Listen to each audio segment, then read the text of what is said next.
उस रात अगर वो 10 कदम और देर कर देता तो भेड़िए उसका नामो निशान मिटा देते। एक गरीब दर्जी जिसके पास पहनने को ढंग के कपड़े नहीं थे, लेकिन कुछ ही दिनों बाद वही आदमी जिन्नों के बादशाह के खजाने के सामने खड़ा था। एक बोतल, एक खतरनाक जिन और एक ऐसी चालाकी जिसने मौत को भी धोखा दे दिया। लेकिन सवाल यह है, क्या सच में दौलत इंसान को बदल देती है या नेक नीयत हर इम्तिहान जीत सकती है? बहुत पुराने वक्तों की बात है। एक छोटे से गांव में एक दर्जी रहता था। वो बहुत गरीब था और एक छोटे से टूटे फूटे मकान में अपने खानदान के साथ जिंदगी गुजारता था। उसके 5 छोटे छोटे बच्चे थे जिनकी मासूम आंखों में ख्वाहिशें तो बहुत थीं, लेकिन घर में अक्सर रोटी भी पूरी नहीं होती थी। दर्जी दिन रात मेहनत करता था। वो नेक इंसान था और हमेशा मेहनत की कमाई पर यकीन रखता था, मगर उसकी आमदनी इतनी कम थी कि मुश्किल से एक वक्त का खाना नसीब होता। कई रातें ऐसी गुजरती जब बच्चे आधा पेट खाकर सो जाते और वो खुद चुपके से पानी पीकर सब्र कर लेता।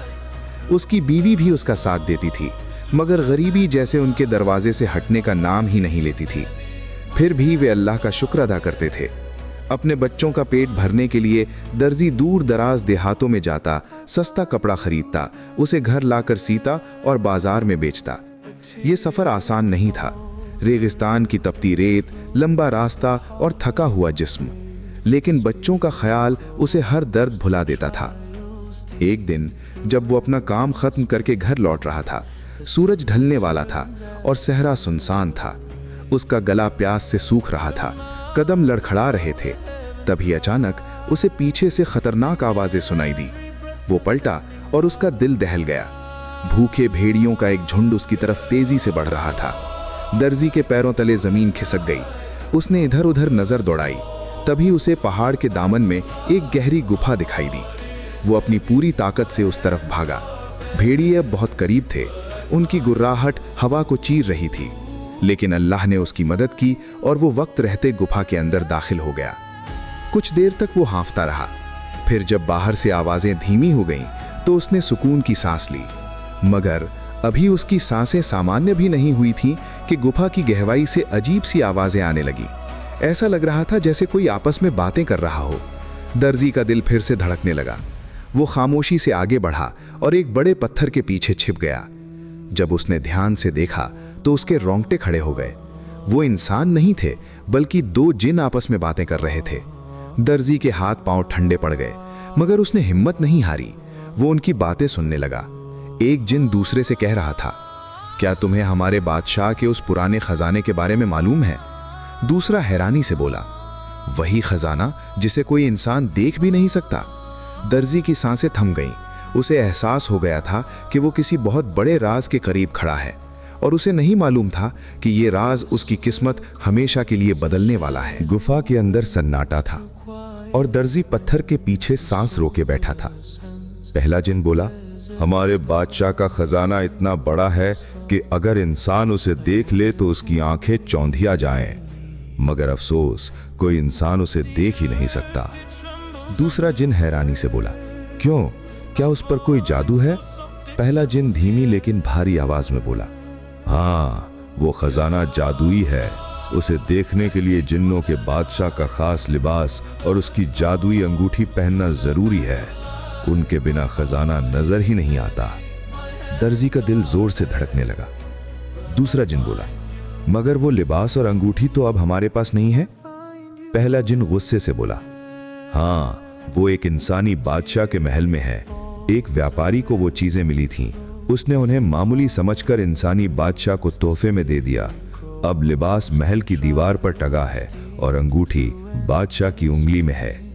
दर्जी की आंखों में चमक आ गई, मगर जिन की बात अभी खत्म नहीं हुई थी। पहला जिन बोला, और सुनो, उस इंसानी बादशाह का इकलौता बेटा बहुत बीमार है। बड़े बड़े हकीम हार चुके हैं। दूसरा जिन हंसा, उसे ठीक करना तो आसान है। बस समुद्र के किनारे उस अकेले सफेद दरख्त के पास पानी में एक जादुई बोतल छिपी है, उसमें इलाज मौजूद है। दर्जी का दिल जैसे रुक गया। समुद्र, सफेद दरख्त, जादुई बोतल, हर बात उसके दिमाग में बैठती जा रही थी। पहला जिन बोला, मगर अफसोस वो बोतल भी हमारे लिए बेकार है, क्योंकि उस पर ऐसा जादुई पहरा है जिसे कोई जिन तोड़ नहीं सकता। दोनों जिन कुछ देर और बातें करते रहे, फिर धीरे धीरे गुफा से गायब हो गए। गुफा फिर से खामोश हो गई। दर्जी कुछ देर तक वहीं बैठा रहा। उसके दिल में डर भी था और एक अजीब सी उम्मीद भी। वो समझ चुका था, अगर वो उस जादुई बोतल को हासिल कर ले तो वो शहजादे को ठीक कर सकता है और बदले में शायद उसकी गरीबी हमेशा के लिए खत्म हो जाए। उसने अल्लाह का नाम लिया और गुफा से बाहर निकल आया। अब उसके कदमों में थकान नहीं थी, बल्कि एक नया इरादा था। वो सीधे बाजार गया, अपनी जमा पूंजी से मछली पकड़ने वाला एक बड़ा जाल खरीदा और बिना वक्त गंवाए समुद्र की तरफ रवाना हो गया। रास्ता लंबा था, रेगिस्तान तप रहा था, मगर उसके दिल में बच्चों की मुस्कान थी। कई घंटों के सफर के बाद आखिर वो समुद्र के साहिल पर पहुंच गया।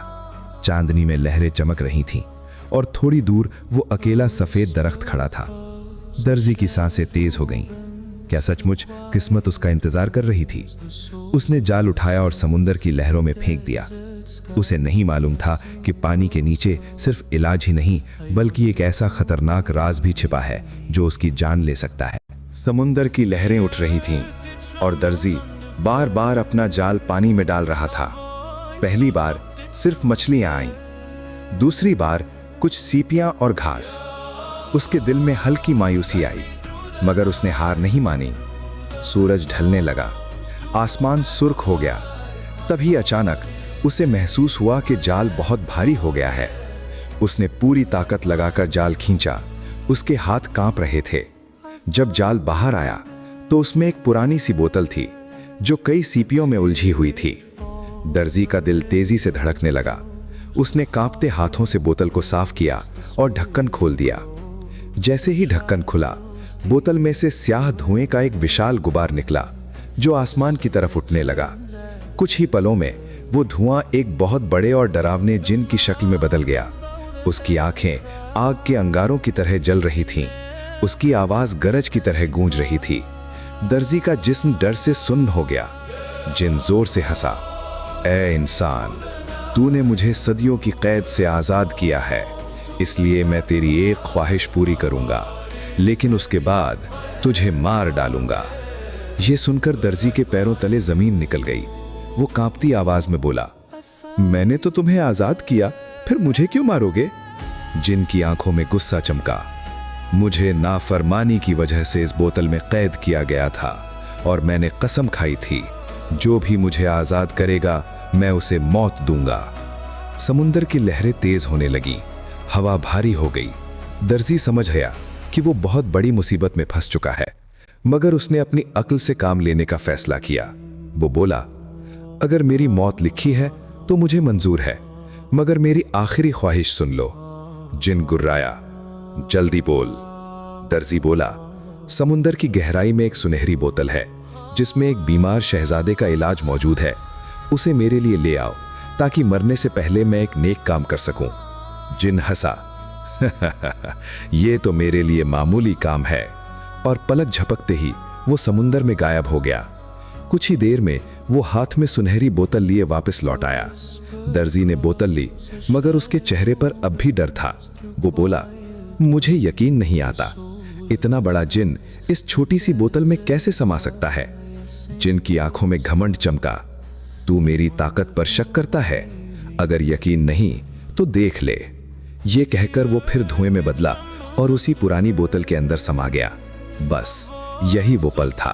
दर्जी ने फुर्ती से ढक्कन बंद कर दिया और बोतल को कसकर पकड़ लिया। अंदर से जिन की गूंजती आवाज आई, मुझे बाहर निकालो। मगर अब हालात बदल चुके थे। दर्जी ने गहरी सांस ली। उसने सोचा, ऐसे जालिम जिन का आजाद रहना खतरनाक है, और उसने पूरी ताकत से वो बोतल समुंदर की गहराई में फेंक दी। लहरों ने उसे निगल लिया। अब उसके हाथ में सिर्फ सुनहरी बोतल थी जिसमें शहजादे की बीमारी का इलाज मौजूद था।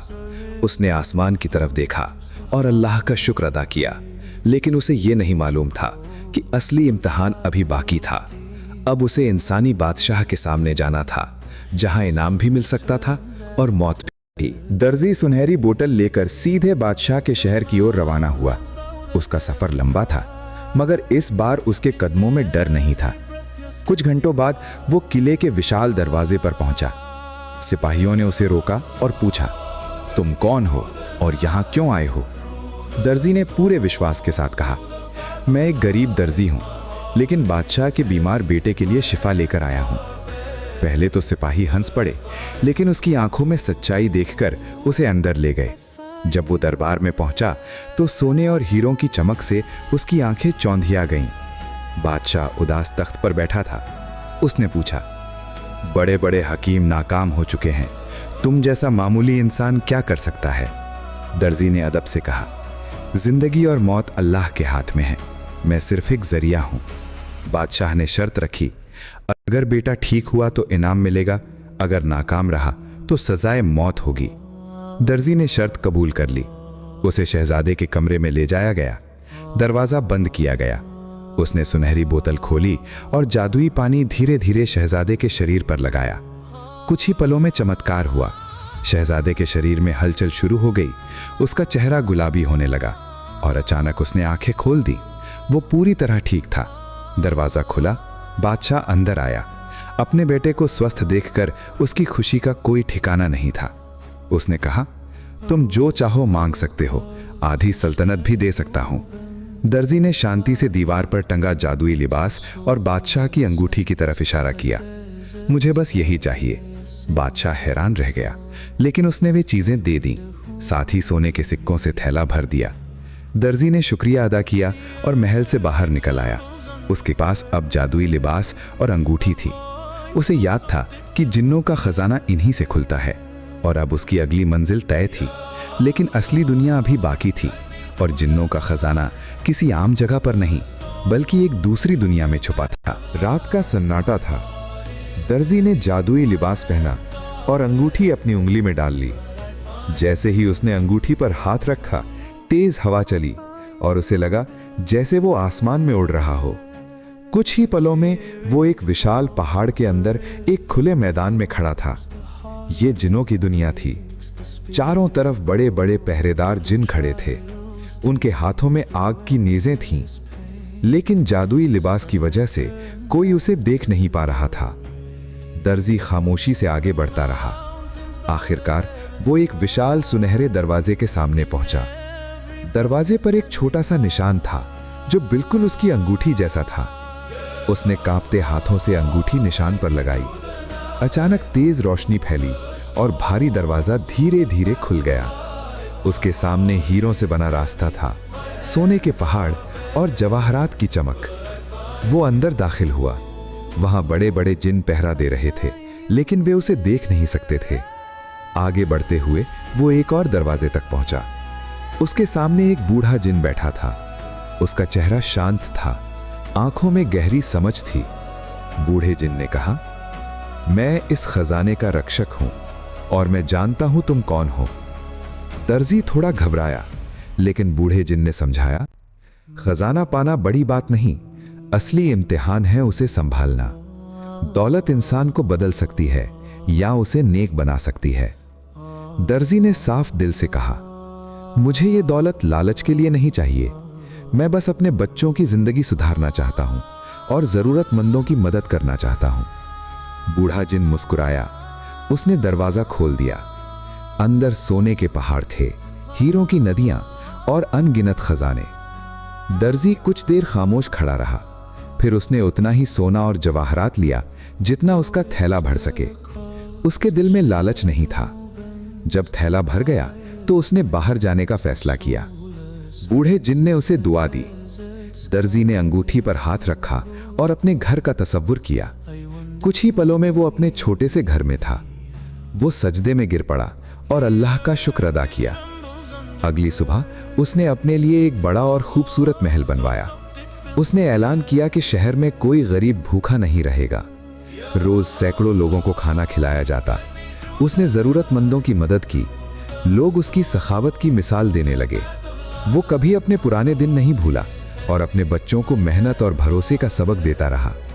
जब उसकी शोहरत बादशाह तक पहुंची तो बादशाह ने उसे दरबार में बुलाया और उसे सम्मानित किया। और इस तरह एक गरीब दर्जी मेहनत, सब्र और नेक नियति की वजह से कामयाबी की सबसे ऊंची मंजिल तक पहुंच गया। सबक: इंसान चाहे कितना भी गरीब क्यों ना हो, अगर उसकी नीयत साफ हो, मेहनत और भरोसा साथ हो तो बंद दरवाजे भी खुल जाते हैं। अगर कहानी पसंद आई हो तो लाइक और कमेंट जरूर करना। इंशाअल्लाह फिर मिलेंगे एक नई कहानी के साथ। अल्लाह हाफिज।